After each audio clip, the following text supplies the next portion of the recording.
Bu sharoitda sushi qildim. Demak, hammaga yoqdi. O'zimga ayniqsa 50 dona sushi chiqdi. 237 minglik narsa oldim. Demak, masalliqlar uchun bodring, demak, sirga demak, bu ustidagi anaqasi uchun nomlarini to'liq bilmayman. Sir bilan mayonez aralashtirdik. Mana bu yashil qog'ozga demak, narsalar joylashtirib chiqdik.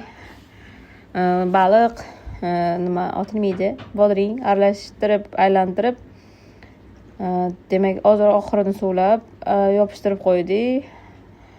Har bittasiga 8 ta anaqa chiqadi sushilar. Menda 50 ta jami chiqdi. Yana ortib ham qoldi narsalarim. Ustiga boyagi tayyorlagan masalliqlarimizni yopishtirib chiqamiz. Yopishtirib chiqqanimizdan keyin tayyor bo'lgan hammasini manda falga bo'lgani uchun falgaga to'shadim. Mana mazali sushilarimiz tayyor. Soyasini aytish esimdan chiqdi. Soyasi uchun mana shunaqa soya olasiz.